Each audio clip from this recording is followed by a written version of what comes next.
Hello, കഴിഞ്ഞ ദിവസം ഞാൻ ചെയ്ത ഒരു വീഡിയോൻ്റെ കണ്ടിന്യൂഷൻ ആയിട്ടാണ് കേട്ടോ നമ്മൾ ഈ ഒരു വീഡിയോ ചെയ്യുന്നത്. നിക്കാഹ് സർട്ടിഫിക്കറ്റിൻ്റെ കവർ പേജ് ഉണ്ടാക്കാൻ വേണ്ടിയിട്ട് ഞാൻ നോർമലി യൂസ് ചെയ്യൽ ഫോം ബോർഡാണ് കേട്ടോ. ഇത് നമുക്ക് കട്ടിയുള്ള കാർഡ്ബോർഡ് യൂസ് ചെയ്തിട്ടും ചെയ്യാം, പക്ഷേ ഞാൻ യൂസ് ചെയ്യൽ ഈ ഒരു ഫോം ബോർഡാണ് 4mm. ഇനി ഇതിലേക്ക് ആവശ്യമായിട്ടുള്ള വേറെ എന്തൊക്കെയാ സാധനങ്ങളാണ് വേണ്ടതെന്ന് വെച്ചാൽ ഞാൻ കാണിച്ചു തരാം. ഒട്ടിക്കാൻ വേണ്ടിയിട്ട് ഞാൻ യൂസ് ചെയ്യുന്നത് B7000ൻ്റെ ഈ ഒരു ഫാബ്രിക്കും പിന്നെ ഫോം ബോർഡും പേപ്പറും ഒക്കെ സ്റ്റിക്ക് ചെയ്യാൻ പറ്റുന്ന ഈ ഒരു ഗ്ലൂ ആണ് കേട്ടോ.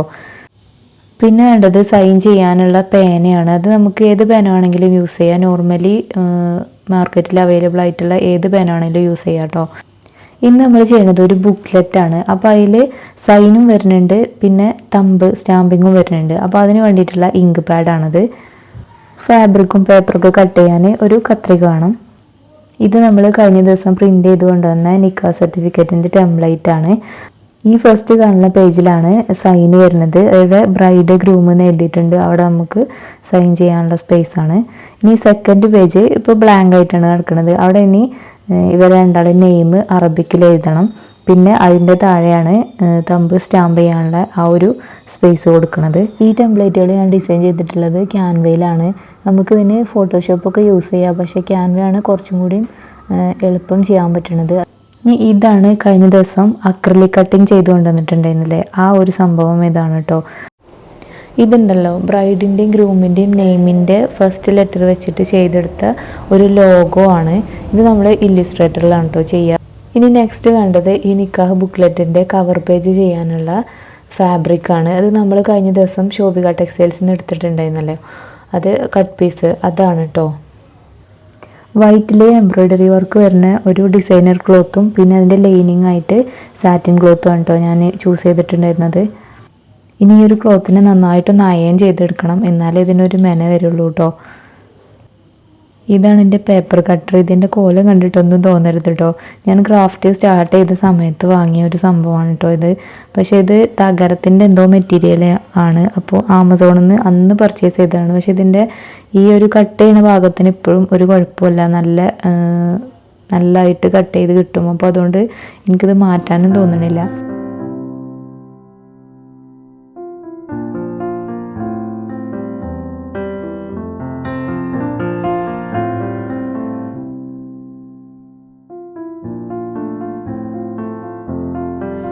നല്ല തിരക്കുള്ള ദിവസമായതുകൊണ്ട് തന്നെ ഇതിൻ്റെ ഈ ഫാബ്രിക് കവർ ചെയ്യുന്ന ആ ഒരു വീഡിയോ ഒന്നും എനിക്ക് പെട്ടെന്ന് എടുക്കാൻ പറ്റിയില്ല കേട്ടോ. അതൊക്കെ എങ്ങനെയൊക്കെയോ പെട്ടെന്ന് ചെയ്ത് തീർത്തതാണ്. ബാക്കിയുള്ള പ്രോസസ്സൊക്കെയാണ് ഇനിയിപ്പോൾ ഇങ്ങനെ കാണിക്കണത് കേട്ടോ.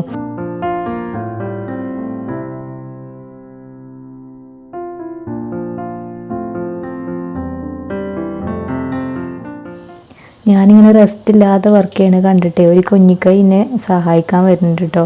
പക്ഷേ ആ കൈ വന്നു കഴിഞ്ഞാൽ പിന്നെ എൻ്റെ എടുക്കണ വർക്കൊന്നും നടക്കില്ല എന്നുള്ളതുകൊണ്ട് ആൾക്ക് ഞാൻ വേറൊരു പണി കൊടുത്തിട്ട് താഴെ തന്നെ ഇരുത്തിയേക്കാണ്. ഇത് ഞാൻ പറഞ്ഞിട്ടുണ്ടായിരുന്നില്ലേ, രണ്ടാമത്തെ ഷീറ്റിൽ ഇവരെ നെയിം അറബിക്കലും പിന്നെ തമ്പ് ഇംപ്രഷൻ ചെയ്യാനുള്ള ആ ഒരു ലവ് ഷേപ്പും കാര്യങ്ങളൊക്കെ ചെയ്യാനുണ്ടെന്ന്. അപ്പോൾ ആ ഒരു സംഭവമാണ് കേട്ടോ ഇത് ക്രൈ കട്ടിൽ ചെയ്തതാണ്. അതുകൊണ്ട് തന്നെ ഇത് ഈ സ്റ്റിക്കർ പറിച്ചെടുക്കാൻ നല്ല പാടാണ് കേട്ടോ. കുറേ സമയം എടുക്കും ഇതൊന്ന് നല്ല രീതിയിലൊന്ന് കിട്ടാൻ. നമ്മളൊന്നും ശ്രദ്ധിച്ചിട്ടില്ല എന്നുണ്ടെങ്കിൽ ഇതിൻ്റെ അക്ഷരങ്ങളൊക്കെ ഇതിൻ്റെ കൂടെ പറഞ്ഞു പോരും. അപ്പം കുറേ സമയം എടുത്തിട്ടാണ് കേട്ടോ ഈ ഒരു പ്രോസസ്സ് ചെയ്യുക.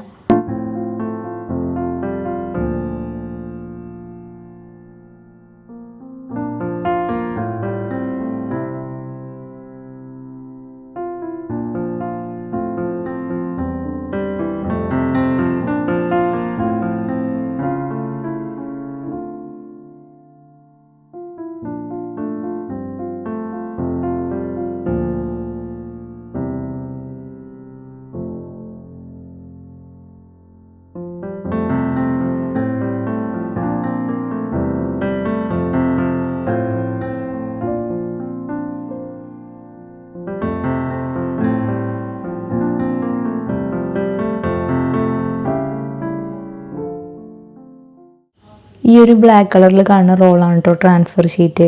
അതുകൊണ്ടാണ് നമ്മൾ ഈ ഒരു സ്റ്റിക്കർ കട്ടിങ് ചെയ്ത സംഭവങ്ങളൊക്കെ നമ്മൾ എവിടെയാണോ ഒട്ടിക്കേണ്ടത് അവിടെ ട്രാൻസ്ഫർ ചെയ്യാനുള്ള ഒരു ഷീറ്റാണിത്. ഈ ഷീറ്റിന് നമ്മൾ എത്ര ശ്രമിച്ചാലും കൈ കൊണ്ട് ഇതിനെങ്ങനെ സെപ്പറേറ്റ് ആക്കാൻ കഴിയില്ല കേട്ടോ. ഇതിന് വേണ്ടിയിട്ട് യൂസ് ചെയ്യുന്ന ഒരു ട്രിക്കാണ് കേട്ടോ. അത് യൂട്യൂബിൽ കണ്ടതാണ്. രണ്ട് ഭാഗത്തും സെല്ലോ ടേപ്പ് ഒട്ടിച്ചിട്ട് ഇങ്ങനെ പറിച്ചു കഴിഞ്ഞാൽ ഇത് പെട്ടെന്ന് പീൽ ചെയ്ത് പോരും കേട്ടോ.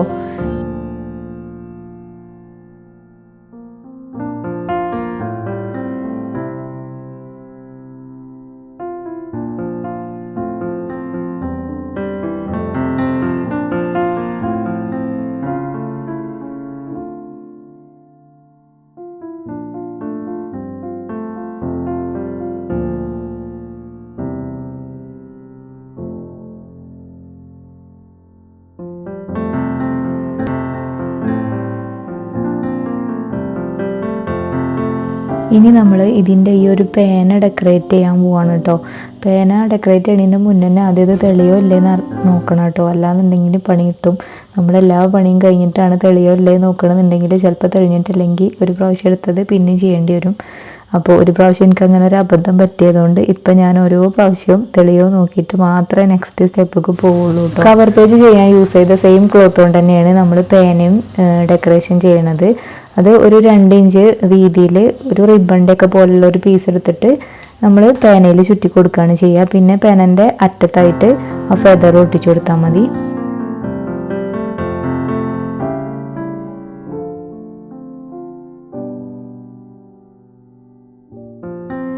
അപ്പോൾ ഇതാണ് നമ്മളെ നിക്കാഹ് ബുക്ക്ലെറ്റിൻ്റെ ഫൈനൽ ലുക്ക്. ഈ ഒരു വർക്ക് കംപ്ലീറ്റ് ചെയ്ത് കഴിഞ്ഞപ്പോൾ പിന്നെ അതിൻ്റെ കുറേ വീഡിയോയും ഫോട്ടോ ഒക്കെ എടുത്തിട്ടോ. റീൽസിന് വേണ്ടിയിട്ടും കസ്റ്റമർക്ക് അയച്ചു കൊടുക്കാൻ വേണ്ടിയിട്ടും അതന്നെ ഉണ്ടാവും ഒരു 2 മണിക്കൂറിൻ്റെ വർക്ക് കേട്ടോ. ഇനി നെക്സ്റ്റ് ചെയ്യാനുള്ളത് ഒരു ന്യൂ ബേബി ഹാമ്പറാണ് കേട്ടോ.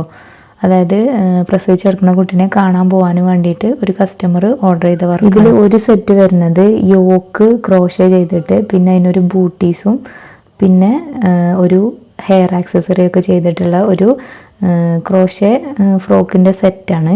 രണ്ടാമത് വരുന്നത് ഒരു ഹക്കോബ ക്ലോത്തിൽ വരുന്ന നോർമൽ ഒരു ഫ്രോക്കുമാണ് കേട്ടോ.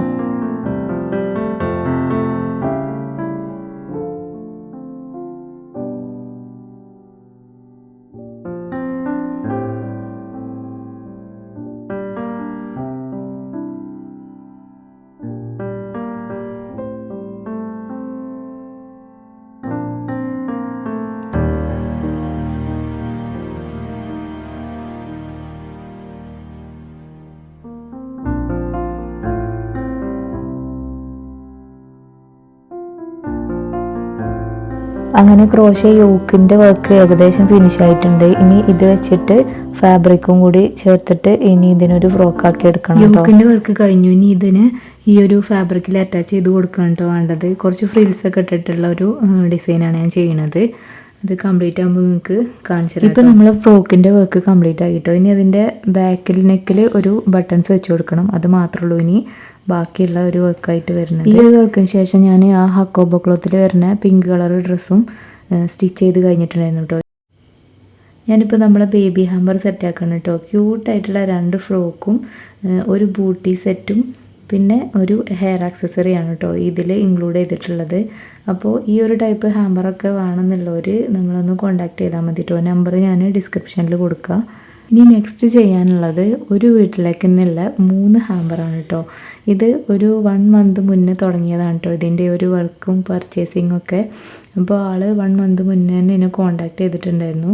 ഇതിൽ 2 കുട്ടികളുടെ ബർത്ത്ഡേ, ഒരാളത് കഴിഞ്ഞതാണ്, ഒരാളെ ബർത്ത്ഡേൻ്റെ അന്നാണ് നമ്മളിത് കൊടുക്കുന്നത്. പിന്നെ ഒന്ന് ആ വീട്ടിൽ തന്നെയല്ലേ ആ തന്ന കസ്റ്റമറിൻ്റെ അനിയൻ്റെ മോനുള്ളതും കൂടി. കുറേ അധികം ഡ്രസ്സുകളും ടോയ്സും പിന്നെ ടാബ് അങ്ങനെ ചോക്ലേറ്റ്സ് അങ്ങനെ ഒരുപാട് സാധനങ്ങൾ ഉണ്ടായിരുന്നു കേട്ടോ ഇതിൽ നമുക്ക് അറേഞ്ച് ചെയ്യാൻ. പിന്നെ ഇതിൻ്റെ കൂടെ ഒരു കേക്കും ഉണ്ടായിരുന്നു. അപ്പോൾ വൈകുന്നേരം ഒരു 6 മണിയൊക്കെ ആകുമ്പോഴാണ് ഡെലിവറി ചെയ്യണം എന്നാണ് കേട്ടോ ഇത് പറഞ്ഞിട്ടുണ്ടായിരുന്നത്. അപ്പോൾ ആ ഒരു സമയത്ത് ആകുമ്പോഴത്തേനുള്ള സെറ്റിങ്സാണ് ഇപ്പോൾ നിങ്ങൾ കാണുന്നത്. എല്ലാം കൂടി പല രീതിയിലായിരുന്നു കടന്നിട്ടുണ്ടായിരുന്നത്. ആദ്യം ഇതൊന്ന് അറേഞ്ച് ചെയ്ത് കിട്ടാൻ തന്നെ കുറേ സമയമെടുത്തു. അങ്ങനെ ഒരുപാട് സമയത്തിന് ശേഷം ഞാനിതെല്ലാം 3 ഹാമ്പറിലാക്കി തരം തിരിച്ച് സെറ്റാക്കി വെച്ചിട്ടുണ്ട് കേട്ടോ. ഇതിൽ ബേബി ഗേളിൻ്റെ ഹാമ്പറിലാണ് ഏറ്റവും കൂടുതൽ ഐറ്റംസ് ഉള്ളത്. പിന്നെ ഈ ഒരു വർക്കിൻ്റെയും കുറേ വീഡിയോസും ഫോട്ടോസൊക്കെ എടുത്ത് സെറ്റാക്കി വെച്ചിട്ടുണ്ട്. ഇനി രാത്രി ഇത് എഡിറ്റ് ചെയ്ത ആൾക്ക് അയച്ചു കൊടുക്കണം. ഇപ്പം തന്നെ ഏകദേശം 6 മണിയൊക്കെ കഴിഞ്ഞിട്ടുണ്ടായിരുന്നു. കാരണം അത്രക്കധികം സാധനങ്ങൾ ഉണ്ടായിരുന്നു കേട്ടോ സെറ്റാക്കാൻ. ഇനി ഇതെല്ലാം കൂടി ഒന്ന് ഡെലിവറി ചെയ്ത് വരണം. ഇത് നമ്മൾ അടുത്ത് തന്നെ ആയതുകൊണ്ട് അധികം ദൂരമൊന്നുമില്ല കേട്ടോ പോകാൻ. അങ്ങനെ എല്ലാം കൊണ്ടുപോയി കൊടുത്തു. അവർ ഭയങ്കര ഹാപ്പി ആയി. ഞങ്ങൾക്ക് പായസമൊക്കെ തന്നു കേട്ടോ. ബർത്ത്ഡേ ആയിട്ട് അവർ പായസം ഉണ്ടാക്കിയിരുന്നു, അതൊക്കെ തന്നു. അതൊക്കെ കുടിച്ച് ഞങ്ങൾ ഇരുട്ടായിട്ടാണ് വീട്ടിലെത്തിയത്. അപ്പോൾ ഇതൊക്കെയാണ് ഈ ഒരു ദിവസത്തെ വിശേഷങ്ങൾ. ഇനി നെക്സ്റ്റ് വീഡിയോ ആയിട്ട് വീണ്ടും കാണാം.